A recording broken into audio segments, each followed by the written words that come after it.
Hi guys, I'm Nagadir-chan and welcome to my review for Blade of the Immortal episode 4? 5, episode 5. Blade of the Immortal is solid in what it presents. Yeah, fighting scenes are not that good. Sometimes they do this weird artsy stuff, but like I've said it many times, characters are done and portrayed very well. Especially voice actors are doing extremely great work.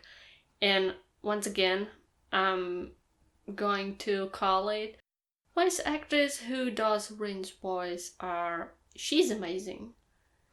Like, seriously, in this episode she was kinda screaming and crying, and you could really hear strain in her voice and how much hurt and distraught she is. Like, seriously, putting such raw emotions in something like this, really. And I don't know who she is, I really need to find her name, because she's really good. Really good. Good job. Good job. So, this episode, again, Manji and Rin were kinda chilling in some, I don't know, town or whatever it was. They were like having food and drink in some stop or something, tea shop, tea place, food place, I don't know. And Manji was looking at some map. There were like places of dodges Itaru kinda destroyed, so I was kinda like looking at it, and some like monk guy just went by or kinda to him and just sit next to him. It wasn't just a regular guy or not even a monk. It was this guy was part of Itaru, and I guess he went to Manji to ask him if he can collaborate with him because he wanted to, I guess, kill Anotsu? Something like that. He said it differently, erase him, but I guess it's basically the same. And of course Manji was like, I don't want to like work with you, because first off, he could definitely tell this guy is dangerous and cunning, because he could tell he definitely killed more people than him. And probably because of Rin, it would be kind of dangerous. And I mean, Manji is, even in this episode, he's trying to say that he's not a good guy. Yeah, me and you, we are both the same, before like kind of reveal who he is, that we both enjoy slaughtering and killing people and such things. So I don't know, he's probably, well, I mean, he did kill many people, so he probably doesn't have such an amazing past. He wasn't a saint, but he was willing to help Rin. And because I've read manga, I know how their relationship developed and that he really cared about her in like his kind of way. Rin cared about him way more and very differently, and they were really cute together. But yeah, so Manji probably is not that bad as he wants to be painted or as he thinks he is. Shizuma just like stood up and was like, okay, so I'm going away, but he had like concealed weapons, so he attacked Manji. They kind of like barged inside the tea shop, tea house. I don't know. And that was like a really funny scene when hostess, the woman there, dropped like the meal and the drink, and it was like, oh my god, I don't know what that food was, like what it was, dango or something, and she just like went for it and grabbed it. Oh my god, the priorities, girl, the priorities. She was like, oh no, my dango, I'm hungry. And then she noticed that Manji and the other guy are having a fight and kind of like hurt each other. But the priorities, I mean, I'm for food too, like food is important, and when I don't eat for a while I'm extremely cranky, so yeah, go for your food, girl, it's important. Then like this Shizuma guy was just lying there and they were discussing it and he just stood up. So everyone was like, okay, this is kind of weird. So he was playing that, it was kind of funny. I was like, oh my god, this guy. And then he stood up and was like, yeah, I'm kind of same like you know, immortality and stuff. Yeah, but he poisoned Manji with, I don't know, some kind of weird poison. And Manji started, like, bleeding all over the freaking place. He was in a lot of pain. His old wounds were bleeding and reappearing. And he suffered a lot. Rin was, like, screaming and panicking and she didn't know what to do.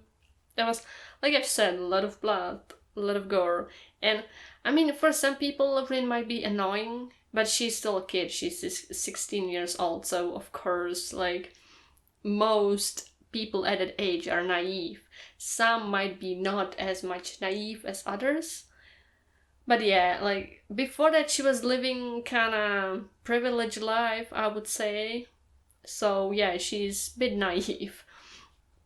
But I love her voice. Really do love what she does with her voice. And so she like was completely panicking when she was like, go away, I'm bleeding here, I'm probably going to die, and that wouldn't be a very nice sight. And she just grabbed some pills, antidote pills or something like that. It's always good to have something like this. And she just shoved it into him. It was kind of nice.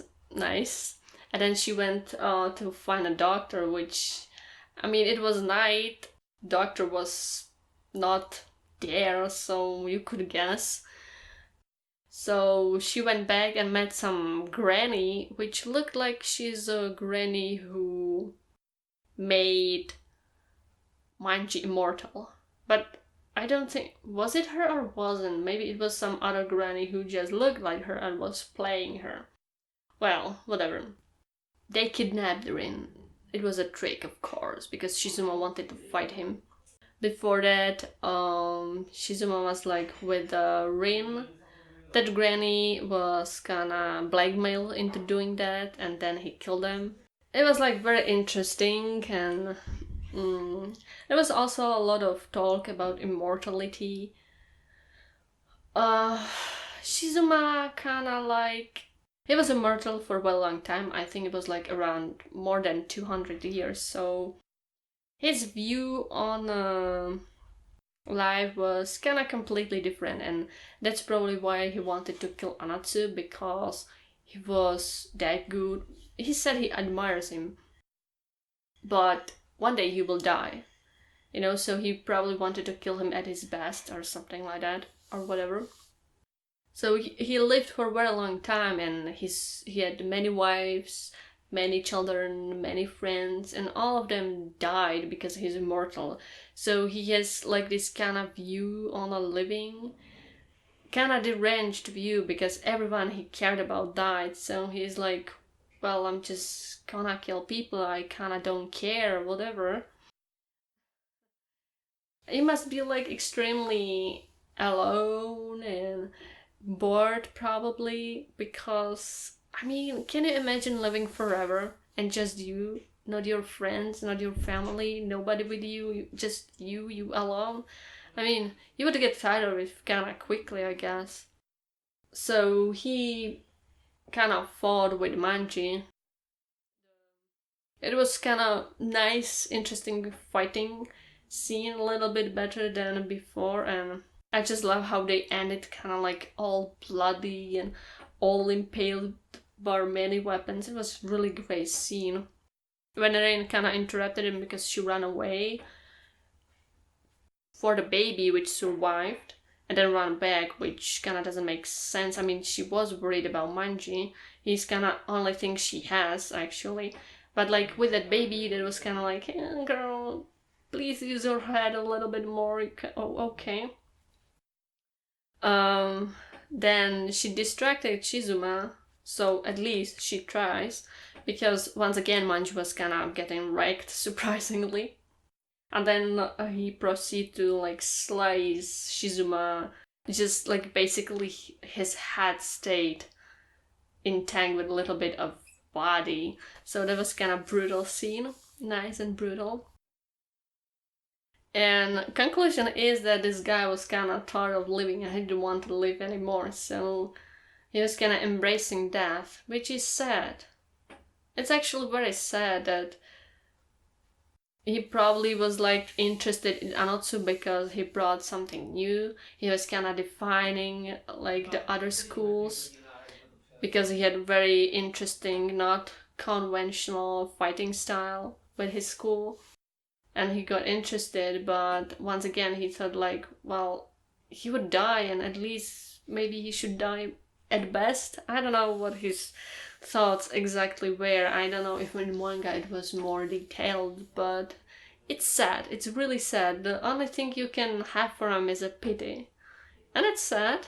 Like, the guy was strong, he killed many people, and in the end, only thing you can give him is a pity, and you feel sad for him, so yeah, that's kinda sad. This episode brought interesting view on immortality, how it kinda is meaningless, which I think is truth. Yeah, it might be appealing for a little bit, but definitely can't imagine living for like thousands of years. That's excruciating thought. Again, art, especially, oh yeah, art, but soundtrack was really good while they were fighting, especially. That was really, really great song or musical kind of thing going on. I really like that. It like kind of made it more impactful. It was really cool.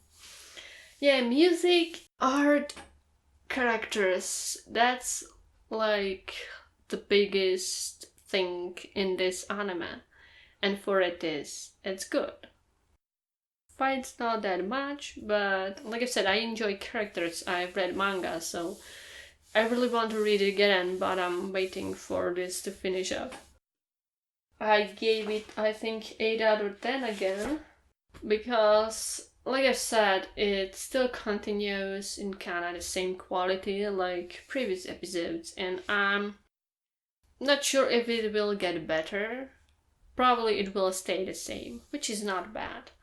Yeah, at least if it would stay in the same kind of pacing and like the things, how they deal with different scenes and kind of things, even with fighting, even though it's not perfect, I would be satisfied. So I think that's all. Goodbye and see you next time.